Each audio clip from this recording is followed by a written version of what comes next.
Today's variation এর পক্ষ থেকে সকলকে শুভেচ্ছা। আপনারা ইমেজটি দেখে বুঝতে পারছেন আজকে আমাদের আলোচ্য বিষয় কি হবে। আজকে হচ্ছে নিবন্ধন ভাইবা যারা দিবেন তারা কি করবেন আর কি করবেন না। মহান আল্লাহ তাআলার কাছে প্রার্থনা এটাই যে সকলে শিক্ষকতা মহান পেশায় নিযুক্ত হওয়ার সুযোগ পাক। তবে একটু কষ্ট দেখালেও সত্য কথা যেটা, যে বিগত দিনের যে ভাইবা পরীক্ষা ছিল বা ভাইবা হতো তার যে ব্যতিক্রম হচ্ছে এবছরের ভাইবা, বিশেষ করে ইংরেজির ভাইবা বিগত দিনের মতো হচ্ছে না, সেটা বাস্তব, সেটা বলতেছি। বোরাকটার অপোজিটে একটা ফাঁকা জায়গা আছে, ওইখানে আপনি অপেক্ষা করবেন। আপনাকে মাইকিং করে বলা হবে যে যারা পরীক্ষার্থী অভিভাবক তারা রাস্তার অপোজিট পাশে যান এবং পরীক্ষা যাদের 9:30 সেই সকল পরীক্ষার্থীদেরকে তাদের ফাইল কাগজপত্র সহ 9টা হলেই ডাকা হবে যে আপনার এখন বোর্ড A1 B1 এভাবে, অর্থাৎ বোর্ড ধরে ধরে ডাকবে এবং ওখানে বোর্ড টানানো থাকবে, আপনার রোল দেওয়া থাকবে, চিন্তা করার কারণ নেই। সেখান থেকে হচ্ছে আপনি আপনার রোল দেখে যখন ডাকবে তখন যাবেন। যাদের 11:30 তাদেরকে 11টায় ডাকা শুরু করবে। আপনি নির্দিষ্ট তলায় 3 তলা 4 তলা 5 তলা 2 তলা নিচতলা যাকে যেখানে হোক সে সেখানে যাওয়ার পরে ওখানে দেখবেন একদল প্রতিনিধি থাকবে, 2 জন বা 1 জনের। আমাদের চ্যানেলটি সাবস্ক্রাইব করে সাথে থাকবেন, বন্ধু বান্ধবদের সাথে শেয়ার করবেন। আপনাদের সাবস্ক্রাইব এবং শেয়ার আমাদের ভিডিওতে অনুপ্রেরণা যোগায়।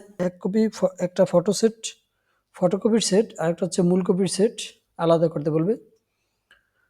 ফটোকপির সেট আপনি প্রথমে আপনার এবং মূল কপি সেট দুইটাই প্রথমে আপনার রিটেনের অ্যাডমিট কার্ডটা দিবেন, তারপর এসএসসি সার্টিফিকেট, তারপরে এইচএসসি সার্টিফিকেট, তারপর অনার্সের সার্টিফিকেট।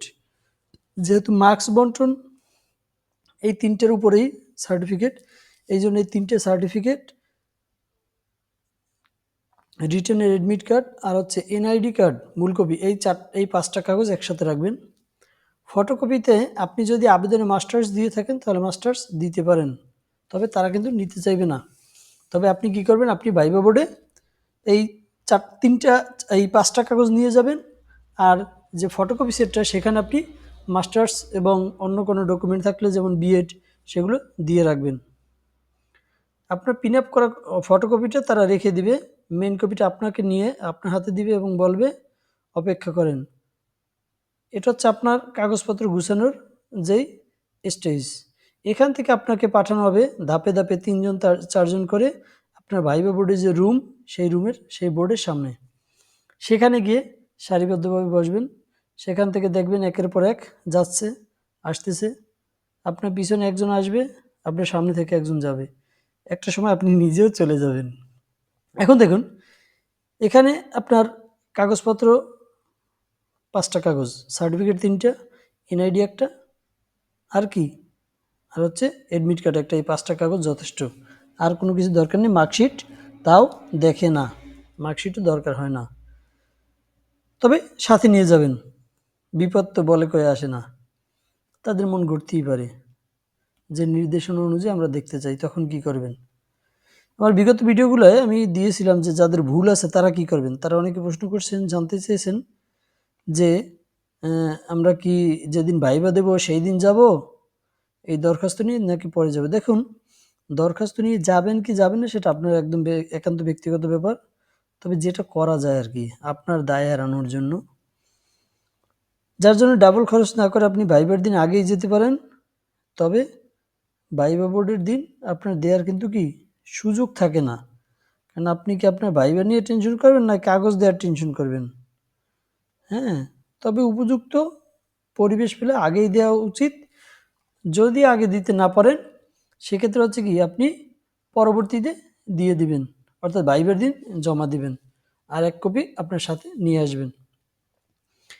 এখন ইংরেজি যারা ভাইবা দিবেন, সামনে 20 তারিখে ইংরেজি ভাইবা শুরু হয়েছে, যে আপনি হয়তো অনেক কিছু পড়তে পারেন, হ্যাঁ জানা থাকা ভালো, তবে কি প্রশ্ন করবে সেটা বলা যায় না।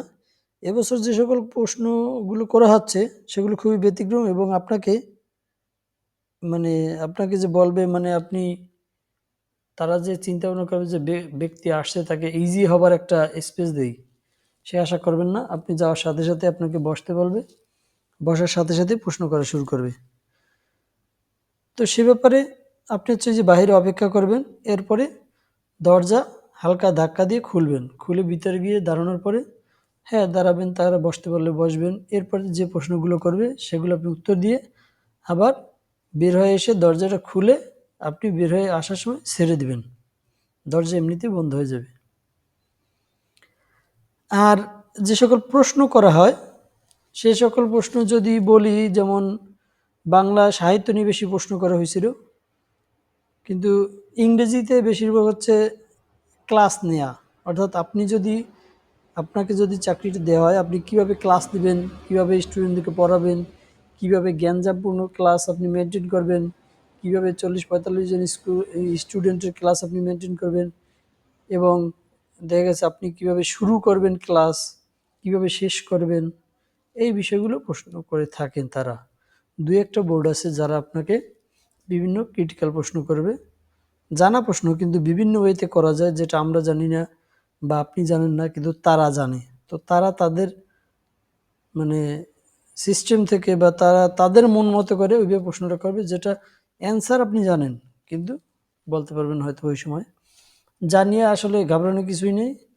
ভালো থাকবেন, চ্যানেলটি সাবস্ক্রাইব করবেন, আমাদের চ্যানেলটি সাবস্ক্রাইব করে সাথে থাকবেন, বন্ধু বান্ধবদের সাথে শেয়ার করবেন। আপনাদের সাবস্ক্রাইব এবং শেয়ার আমাদের ভিডিওতে অনুপ্রেরণা যোগায়। ধন্যবাদ সকলকে।